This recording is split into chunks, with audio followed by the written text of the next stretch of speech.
Greetings and bienvenue, midnight crew. Thank you for returning to this broadcast.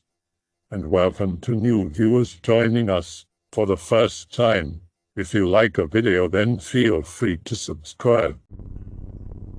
What was this thing? Pick very vaguely related. So this happened years ago. I'm 29 now, and this was probably 13 years ago, almost to the day. We were hunting on a tract of land that spanned something like 15k plus acres. I think George, the man whose family owned it since at least the Civil War era, has since sold off some sections of it though. This land was truly huge, and I spent so much time riding four-wheelers all over parts of it and always found new places to get lost in. I even found some type of psilocybin mushrooms growing in some cow shit a few times. There were even a couple old graveyards off the dirt road a mile or so north from the locale this happened in. I believe that one was actually for slaves and the other was an old family gravesite. It was September to October, or hell, it could have even been November. I don't remember the exact date, and I'm not even going to try to make one up. I remember getting into the woods before dawn, my dad helping me hoist my bag and SKS up into the tree with a rope and pulley we had set up next to the platform about 15 feet off the ground. He then bid me farewell for the morning and set out across the road to where he'd set up a ground blind. I'd say I was about 150 yards off the road and he was about 500 yards from me, being at least 300 yards off the same road opposite of my position. Once the crunching of leaves faded out, I sat back and watched the stars slowly fade and listened to the forest come alive. At least that's how it usually goes. I don't remember much besides getting there, seeing this, and my dad coming to get me. Now anyways, here's where shit gets strange. The timing of this I'm still not sure of, but it was some time after sunrise. The sun was just popping above the trees to my right. I became acutely aware of this huge thing drifting towards the road just about at tree level. It looked like it was made of mylar. Brightly shimmering with incredibly long shimmering tendrils, legs, streamers, I have no clue, but it looked like a huge jellyfish. I don't recall feeling fearful or even what I felt watching this thing drift along. It was probably 30 feet above the cutover and at least 100 feet long. The next thing I remember is my dad crunching through the leaves to come help me down, and that thing was gone. I never said anything to him then, and I think more recently mentioned what I'd seen, and I'm sure he thought I was batshit. It couldn't have been a dream, or could it? I highly doubt I'd fallen asleep in the deer stand, because that in and of itself is scary. I'm not comfortable with heights enough for that shit. I genuinely do not know what this thing is or was. Some part of me wonders if it was related to some of those CE5 meditations I'd tried for literally months prior. On top of that, I'd spent literally dozens of hours a week outside under the stars at our home in North Georgia watching the sky, and in true retard fashion projecting my thoughts outwards to the heavens, asking if anyone, and I mean anyone, was there and would show themselves to me. A few years prior to this, I had a dream I think was also related to this practice of mine. That one was exactly like your typical, unlike what you just read. I seriously spent my entire teens stargazing. So, does anyone know what this thing was that I watched? Sorry that the setup was so long and the climax so short, by the way. I don't want to make up details of the experience that simply weren't there when the majority of the stuff I can recall is what led up to it. It looked like it was made of mylar. This is a setup for some sort of weather balloon pun, isn't it? I wish, lol. It's just the best description I can recall for this thing. I'm hesitant to be more descriptive because I don't want to make up details that aren't true. It almost looked like the shimmering, which I didn't mention before, was in rainbow-type colors. Think like the way the colors look on an abalone shell, but in this case not so blue. I have this feeling that given the sun's position, it shouldn't have been shimmering like this from where I was, unless this light was coming from the object itself and not just reflecting the morning sun.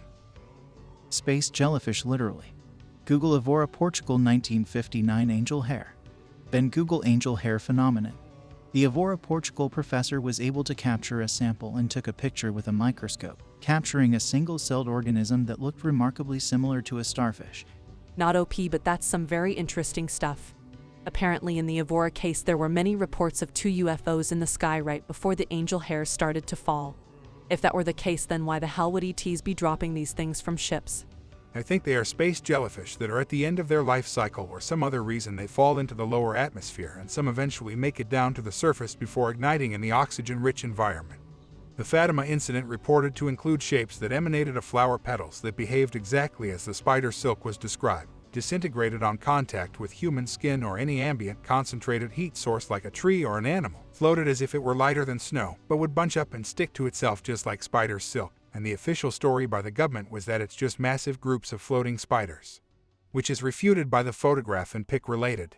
Another interesting case was in Orléans, France, where literally hundreds of professors witnessed a dying space jelly and were able to interact with the angel hair for just under 20 minutes before it all disintegrated. None of them were able to catch a sample like an Evora, however. Atmospheric beasts. The idea of unknown creatures living deep within the ocean is nothing new, but could undiscovered species also live miles above the Earth?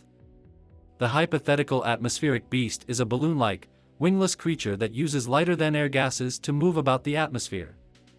Such creatures could presumably live above other planets as well. Carl Sagan suggested such creatures might live in Jupiter's atmosphere, while several science fiction authors have envisioned beasts from above. However, there have also been eyewitness accounts. Reports describe odd, sea-like creatures moving about the sky, creatures resembling octopus, jellyfish, and serpents. In 1961, scientific journalist Bruno Gibaud snapped a photo of a bizarre, flying machine soaring above the ocean. The machine resembles a manta ray. Photographer Michael White captured something resembling a flying dolphin or whale over New Zealand. In 1999, a dentist in Italy photographed an object with tentacles zooming high above the Earth. The dentist and other witnesses said the object made no noise and moved faster than any conventional aircraft they'd heard of. Photos of sky serpents, rods, and skyfish could also fall under the atmospheric beast banner. In fact, some cryptozoologists wonder if UFO sightings might actually be sightings of undiscovered creatures from above, rather than alien spacecraft. Air rods.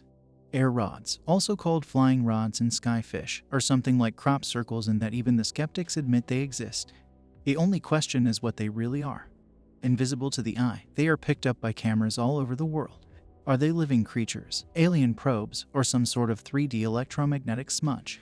To believers in the cryptozoology-based theory of air rods are probably living creatures, and they are possibly related to older stories of atmospheric beasts.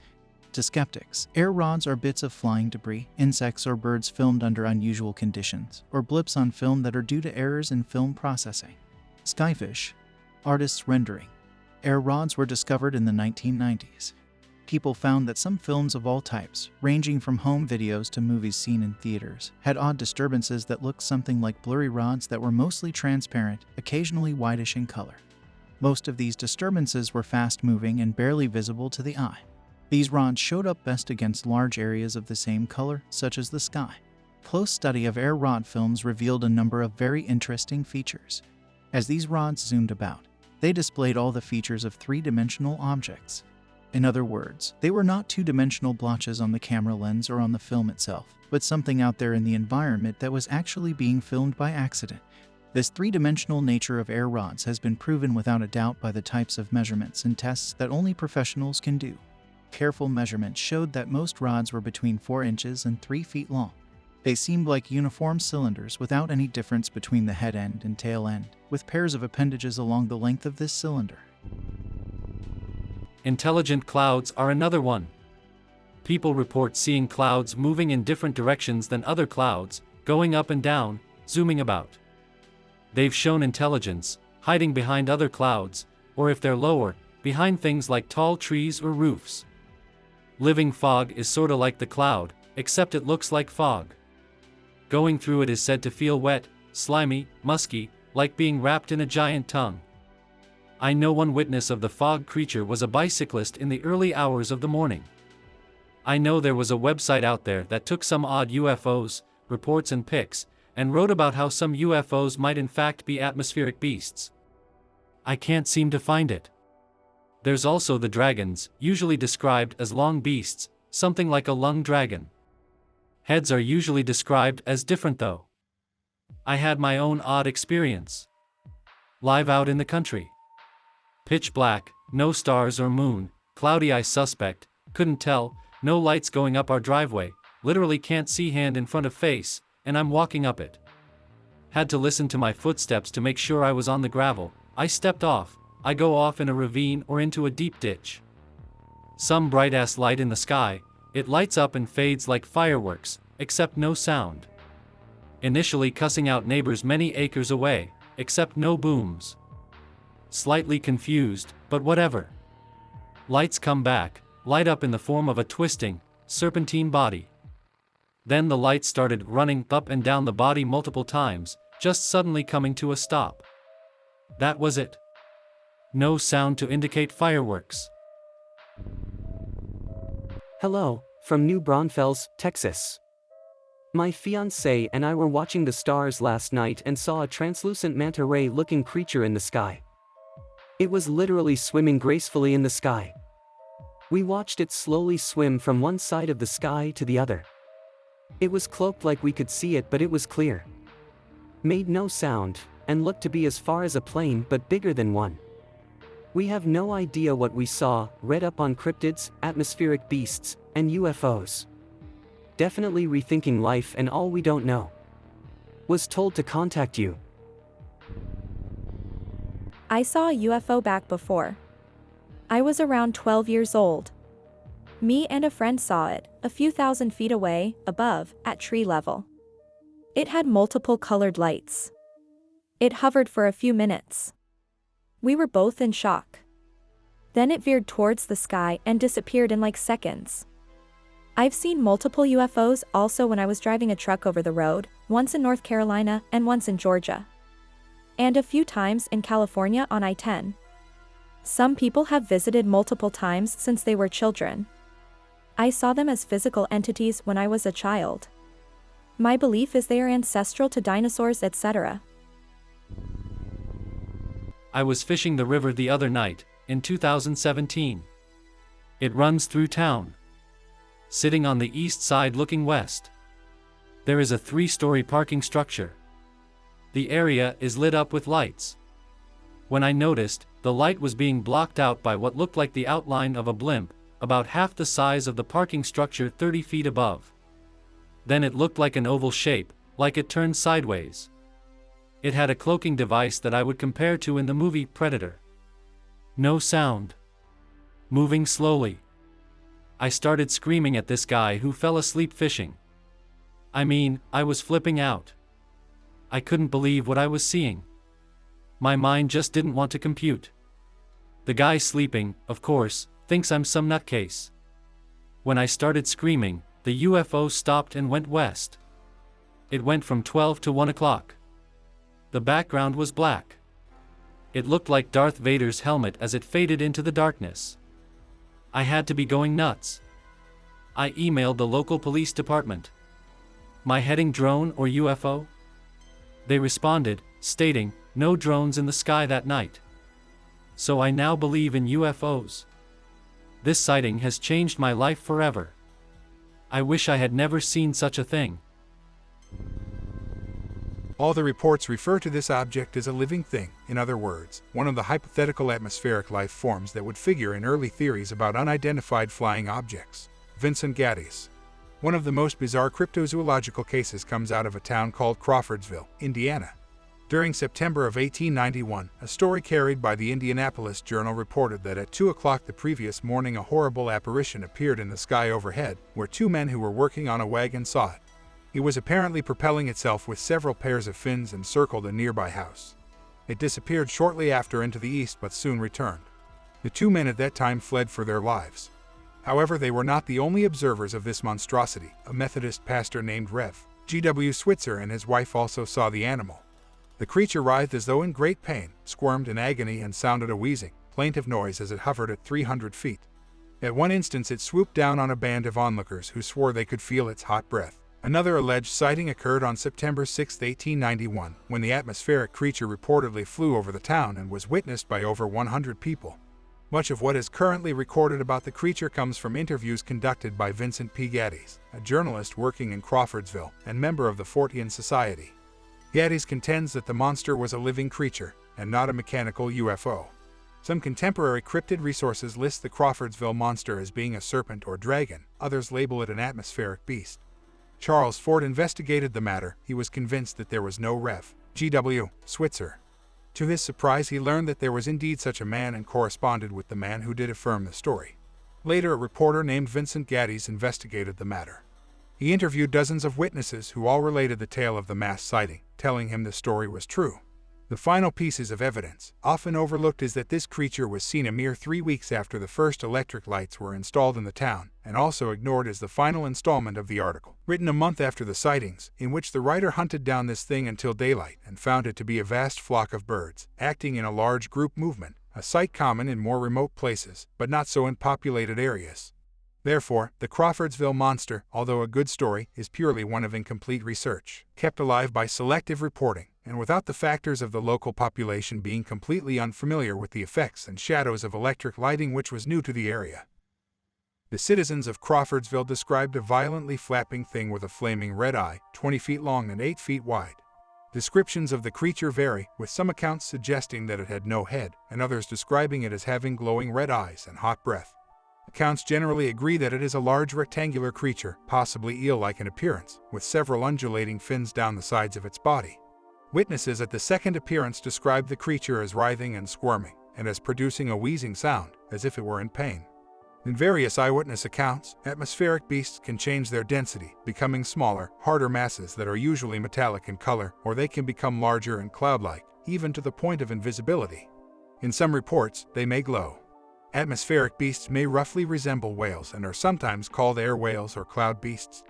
Believers think that the atmospheric beast's normal habitat is high in the air, and they might die if they ever touch the ground.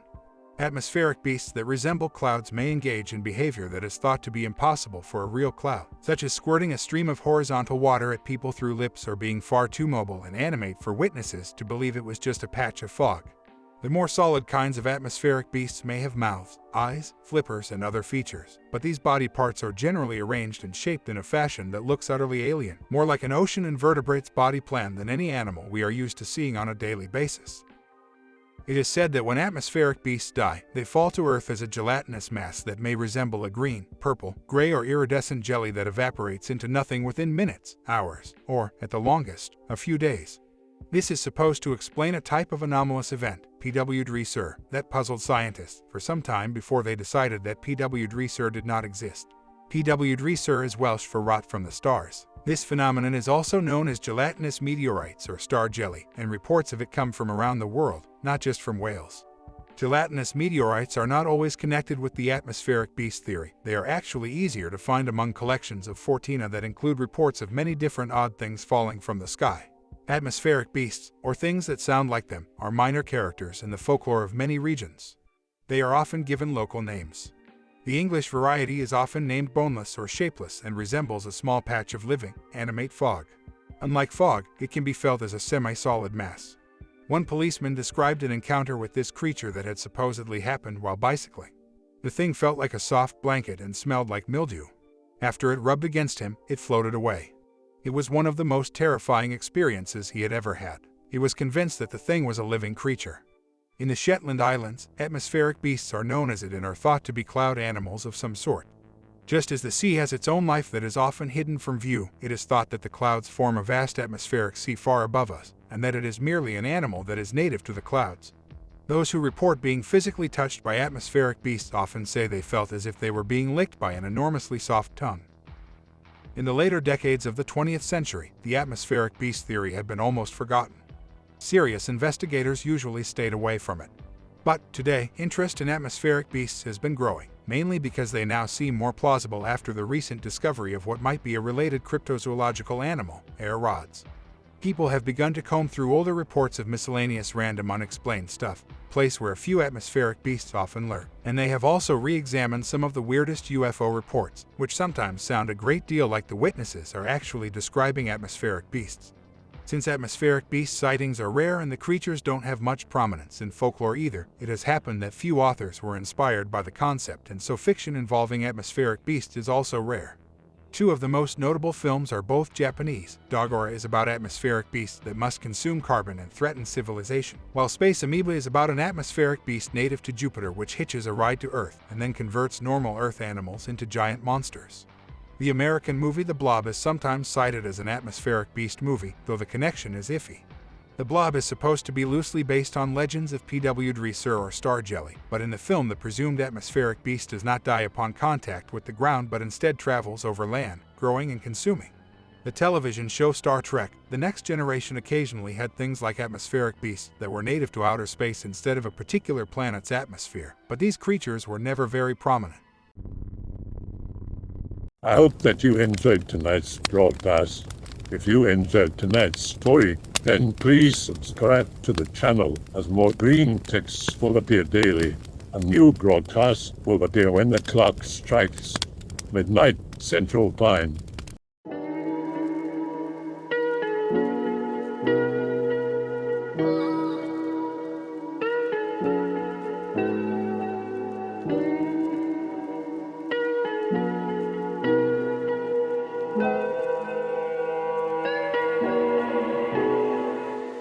Remember to check out the Odyssey page in the description for a second archive of the channel's videos.